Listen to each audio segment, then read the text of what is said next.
The once invincible saint of battle, the Monkey King, desired to forsake his immortal status and return home, but was feared by the entire heavenly court, which even dispatched celestial soldiers to slaughter the mountain of flowers and fruit. After the death of Sun Wukong, demons ran rampant, even feasting on human flesh and wearing human skin as clothing. In this world overrun by demons and devoid of justice, can you, as the Chosen One, gather all the insights at once and bring the great sage back to life? This is the story of the game we are discussing today, Black Myth: Wukong. Of course, the game does not yet have a complete interpretation, and the video may contain some subjective personal insights. If you have different opinions, feel free to leave them in the comments section. Without further ado, let us become the Chosen Ones and embark on a new journey through the West. The story begins with the great sage, equal to heaven, Sun Wukong, slowly rising in his golden armor, holding the Rui Jingubang, and riding the golden hoop cloud, facing the celestial soldiers and generals alone, as if reliving the time he caused. Chaos in heaven. The battle erupts immediately, and the Monkey King stands his ground against Erling Shen and the four heavenly kings without faltering. Erling Shen is puzzled, unable to comprehend why Sun Wukong would forsake the status of a saint of battle and wish to return to the mountain of flowers and fruit as a wild monkey, when immortality is a dream for many. But Sun Wukong disdains this, saying that the destruction of the three realms and the six paths lies precisely in these four words.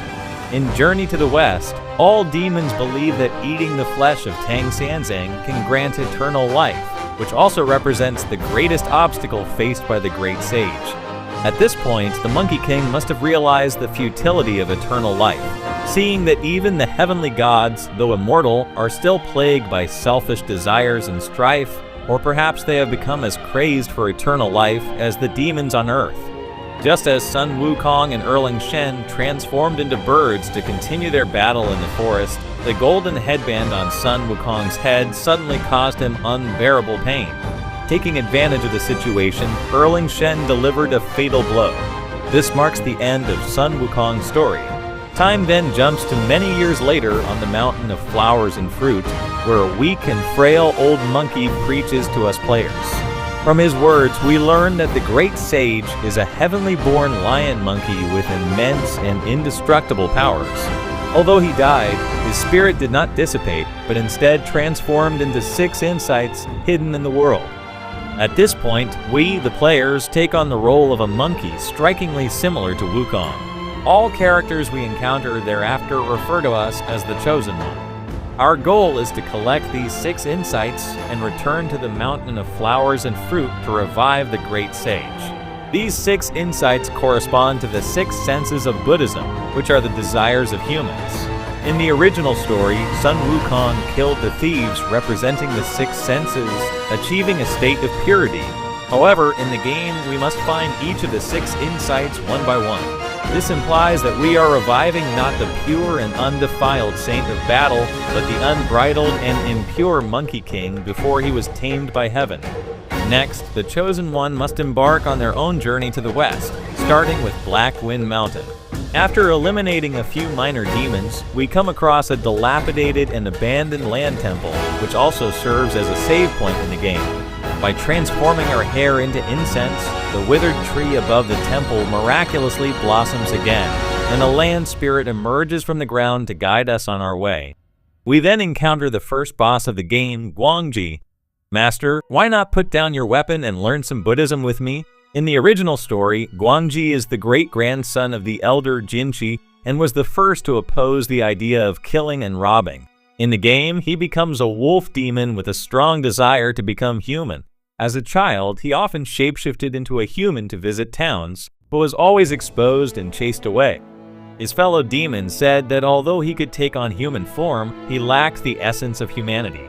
To gain this essence, Guangmu prayed to the Black Bear Gold to turn him into a young monk and recommended him to the elder Jinchi, who was discussing Zen with others, as a disciple. Initially, he was ostracized by the monks in the temple, but it was the constant care and teachings of Elder Jinchi that allowed him to gradually integrate with the monks. Then, when Tang Sanzang and his party arrived at the temple, Guangji, out of gratitude for Elder Jinchi's kindness, devised a plan to harm them.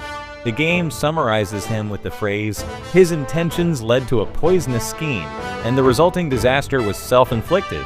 After defeating Guangji, we obtain his weapon, Shai Chao, and can then transform into him for battle. Continuing on, we encounter a giant wolf spirit named Ling Suzi. In the original story, the wolf spirit named Ling Suzi was a demon seeking immortality and a friend of the Black Bear King. In the game, he was revived by the Black Bear King using a life-restoring technique from the South Sea, but at the cost of the lives of his fellow wolf spirits. However, Ling Suzi could not bear to consume the flesh of his kin and ultimately took his own life. Thus, they had to support this Ling Suzi to rise to power. Ling Suzi, however, was not interested in seeking immortality but focused solely on physical cultivation, so the battle with him is straightforward and devoid of any frills. It's pure physical combat. Despite his large and rugged appearance, Ling Suzi is not honest or straightforward, wanting to kill all the old members of the old Ling Suzi. Amid internal troubles, the troubled Black Bear King remembered the old monk he used to discuss Zen with, Elder Jinchi, but unexpectedly, instead of reviving on the dismembered body, Elder Jinchi reincarnated as a mischievous spirit wandering around, causing no end of trouble. This is also a rookie killer in the game The Big Bald Ghost. Speaking of Elder Jinchi, we must mention his second great-grandson, Guangmu. In the original story, Guangmu saw that although Tang Sanzang was easy to bully, son Wukong was not to be trifled with, so he proposed burning them all to ensure there would be no future troubles. In the game, this is largely consistent, except that in the game, Guangmu was forced to become a monk as a means to check Guangji. Guangmu's true dream was to become a great demon king. The initial plan to burn Tang Sanzang was not sincerity, as he knew the fire couldn't kill them. So during the fire, he fled, using others as a tool for murder. Ironically, it was this one time when he was not genuinely plotting that he received praise from Elder Jinchi. The combat style in the game also fits the character well. If I remember correctly, this was the first boss who ambushed me even before the first CG ended. After defeating Guangmu, a monkey pops out named Shenhu. He immediately recognizes that we are monkeys who have come over the mountains and claims that by seniority, we should call him Grandpa. Shenhu is also one of the 12 zodiac animals, but from the painting we learn that he was also demoted to the mortal world. Moving forward, we encounter the last friend of the Black Wind King, the white-robed cultivator. However, this white-robed cultivator is no longer the original white flower snake spirit. Perhaps because of the experiences of the first two friends, the Black Wind King honestly appointed a new snake spirit as the white-robed cultivator. But this white-robed cultivator is not simple, he always seems obedient and being compliant, yet somehow enigmatic. This is also the first boss with a two-stage battle. After defeating the white-robed cultivator, he tells us that he was ordered by his elder brother to act as an insider and says that although the Guanyin Zen temple has been burned down, the spirit of Elder Jinchi has not dissipated. The secret of Elder Jinchi is in his three mouths. The first two are at the places where Guangji and Guangmo were defeated, and the third is at the side path next to the white-robed cultivator. Here you can also see the body of Ling Suzi hanging. After striking the third mount, we arrive at the old Guanyin Zen temple. Here is Elder Jinchi. Although I cannot see his appearance, I can smell that foul odor. Surely it's you, you've returned. You must have hidden that fake injury somewhere. Give it back to me. His eyes were blinded by the fire, but even though he can't see gold and silver anymore, his greed has not diminished in the slightest. After defeating Elder Jinchi, we continue to climb the mountain and encounter the master of this Black Wind Mountain, the Black Wind King. From the words of the Black Wind King, it is clear that he was aware of our arrival, and from what various NPCs have said to the Chosen One, it's not hard to see that the Chosen One bears a striking resemblance to the Great Sage, possibly with an inseparable connection. After defeating the Black Wind King, he temporarily releases his magic and escapes. To continue the pursuit, we arrive at the peak of Black Wind Mountain, but the peak has already been ravaged by fire. That guy once told me, "Eyes not seeing, heart not disturbed." ordinary cultivation, entering all forms and breaking all forms, thus achieving freedom.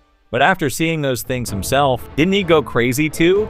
After defeating the Black Bear Gold, he wanted to escape with the great sage's spirit objects, but couldn't control them and fell down.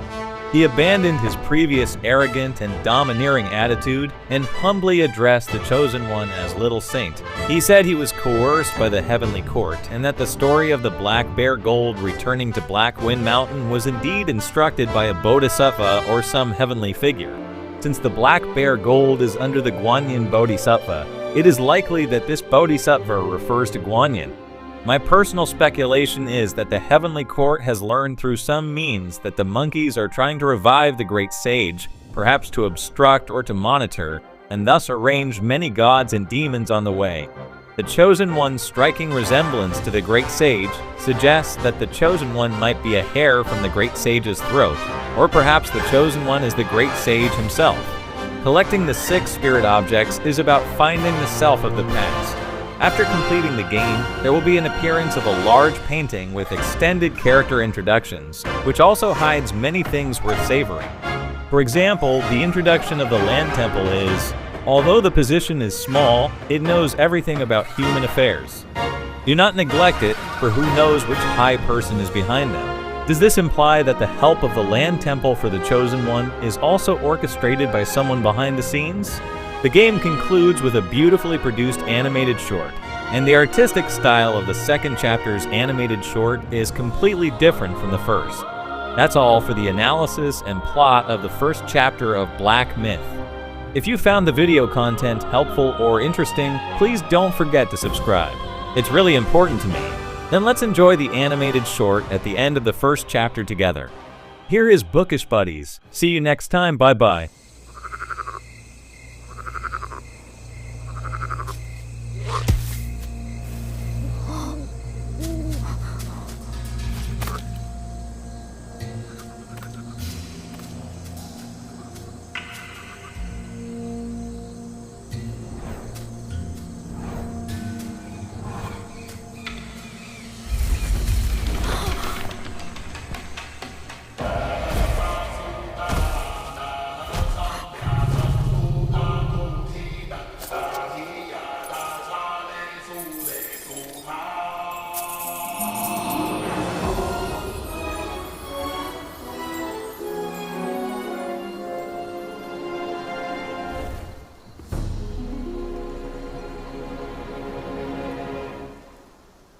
百卷情，千般缘，色与空，弹指间。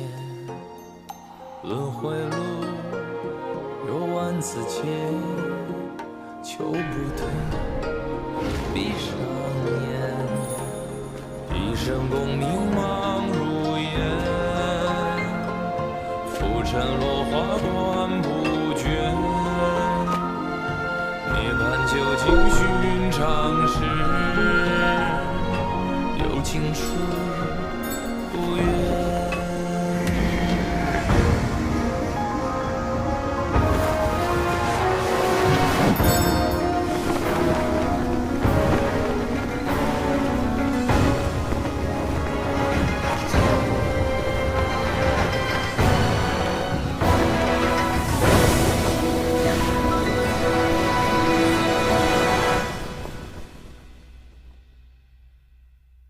口中念，心中言，现世报，却方便。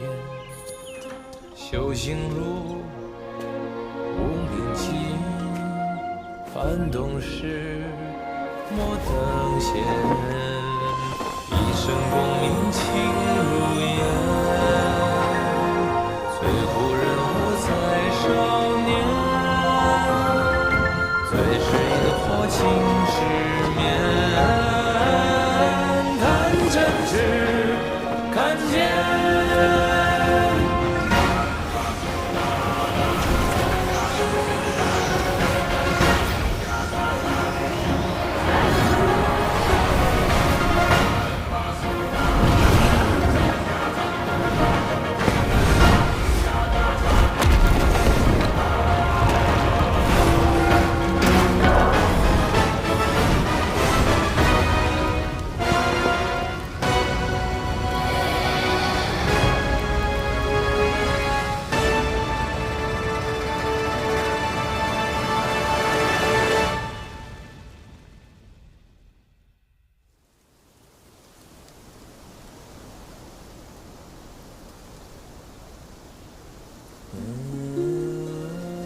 师父，徒弟还是想不明白，出家人尘缘已断，心海尽干，长老他为何偏偏放不下一件衣裳？若不披上这件衣裳，众生又怎知我尘缘已断，心海尽干？